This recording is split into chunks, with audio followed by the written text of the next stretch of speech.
franchise where he's the heart and soul of the Patriots. It's not anybody on defense. It's not Bill Belichick.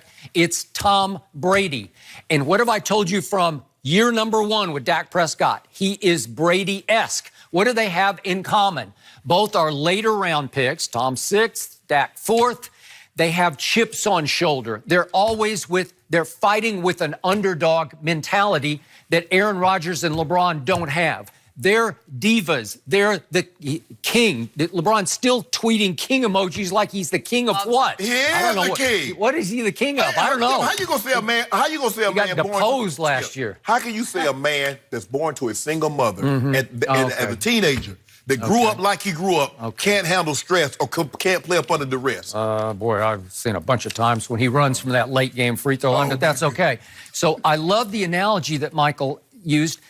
What Dak is, you got to be steady Eddie through the football game because your team has to stay on balance. Because if you overreact, if you throw a fit or a tantrum or do what LeBron did at the end of game 1 of the finals 2 years ago when he just gave up and goes and sits away from the team, like, do you think Tom Brady would ever do? No. Do you think Dak Prescott? No, he just leave that Tycon Underwood. Oh, so or he got into it with Josh McDaniels. The guy who got cut the next week. What about him getting into it with Josh McDaniels? Josh McDaniels walked on the field and tried to show him up. Oh, you see what we're making excuse. Okay, what about Bill O'Brien?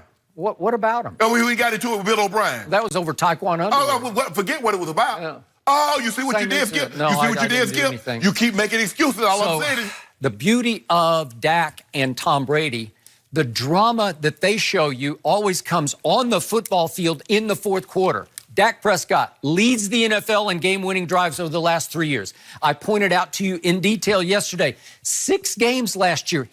He's as clutch a closer as there is this side of Tom Brady. It's what he does best. But you say, what about the second quarter? What about the third quarter? Yeah, what about the record? Who has the second best starting quarterback record to Tom Brady up in New England over the last 3 years? It's Dak Prescott.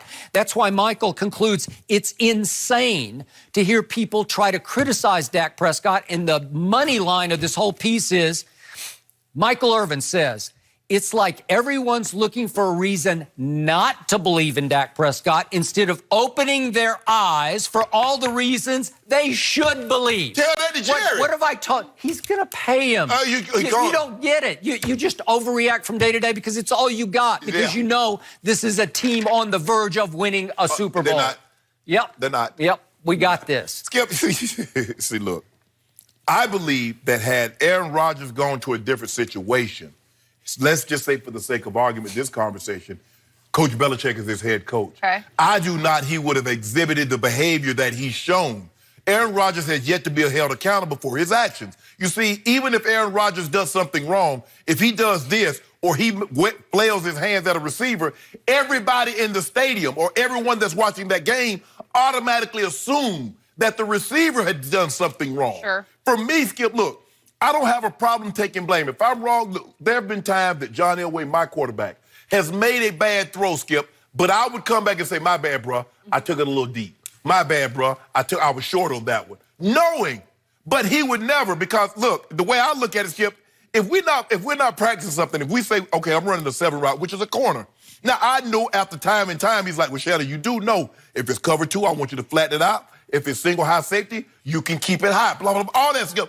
But if we get into the game and that's something we haven't talked about, and then you doing all this right here when we haven't talked about it, now I'm going to have a problem with you. Now I'm going to say, bro, that's not something that we discussed in practice. Now, if you want me to run it like this moving forward, even in the game, I got no problem with that. But I believe Coach Belichick would have held him more responsible. Okay. They let him slide, Skip, and you know that.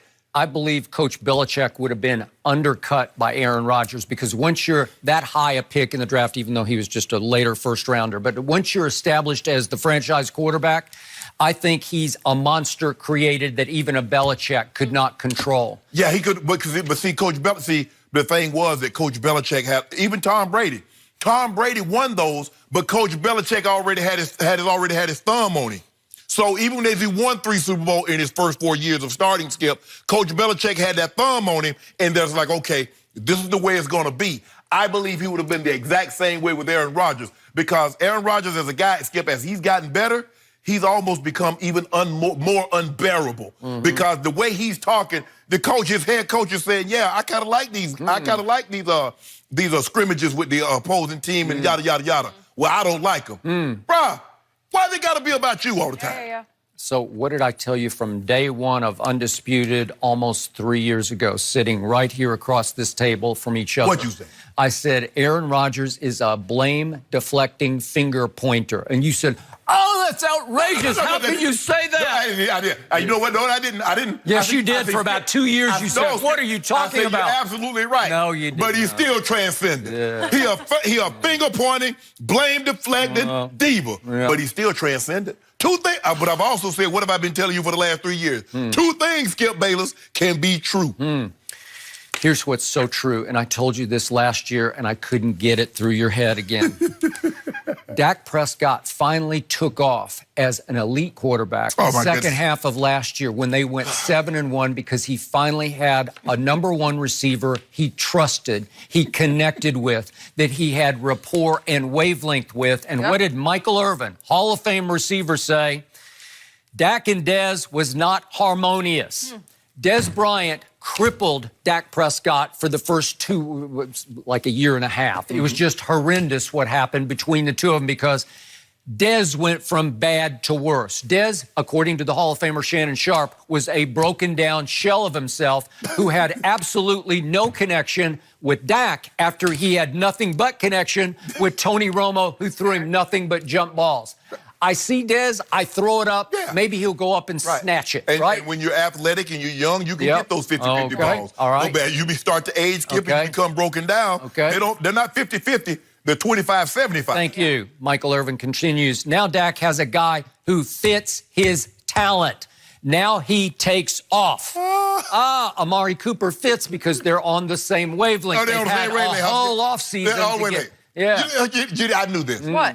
You know what? Normally in the first segment, because I know we're only going to talk about one topic, I always come with just one card. But I knew Skip Bayless. I know him so well. And I walked him into the trap, and I sprung it on him. Did you know this? Skip Bayless, you say, oh, he got Amari and he took off.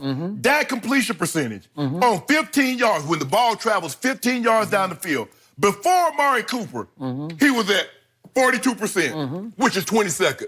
Did you know that once he got Amari Cooper, it dropped to 40%? Well, that's a shocking plummet, isn't it? He got Amari. Wait a second, it's my turn now. Oh, it's your turn now. Let's see, they won 7 out of 8 games with Amari. And wait, Dak went 13 touchdowns to only 3 interceptions with Amari. Wait a second. Dak Prescott over the last 8 games last year was 3rd in completions in the whole NFL and 4th in yards completed in the whole NFL, and 5th in distance thrown in the NFL, distance of completions. Did he Dak and dunk down the stretch? No. Can I finish? Wait a second. Against Philadelphia, he threw for 243 in the 4th quarter in overtime thanks to Amari Cooper. Are you kidding me with your bogus stat that you're trying to throw? Lame bogus? How dare you say our stat? We pay good money for this stat information. Percentage went from 42 to 40. You got me. I'm done. Skip. I quit. If you get Amari Cooper, why would your completion percentage go down? I don't know. Every other stat went through the roof. Hold on, Skip. He was a top 5 quarterback for the last 8 games. How dare you? Thank you. What, Skip, you're groveling. You're crawling. Can I finish? Let me finish. I don't think you have anything left. Dak Prescott's completion percentage went up to a high of 75%. On throws under 15 yards. After he got Amari Cooper, did you know he had the 3rd most throws under 15 yards? Wow. That's why his completion percentage went up. He's dinking and dacking. He had the 5th longest completion distance in the league. You just don't get it. I do get it because he's dinking and dacking. Skip, you tell me that Amari Cooper changed his life. He shined light on Dak and let the world see who Dak was. But how does, after he gets Amari Cooper, his completion percentage goes down? It went down 2%. What does it even matter? It shouldn't go down. He got Amari. They won 7 of 8 games. They were the hottest team going into the playoffs. They won a playoff game, and they should have won a second playoff game. I'm here. I'm not debating that he won the game. But my problem, what does everybody say, Skip? is that his downfield accuracy. Skip, that's all I'm saying. You said that once he got Amari, it took off. So therefore, his completion percentage should have went up, not down. How do you throw for 343 combined yards against the defending Super Bowl champ, division rival Eagles in 2 fourth quarters and 1 overtime? How do you do that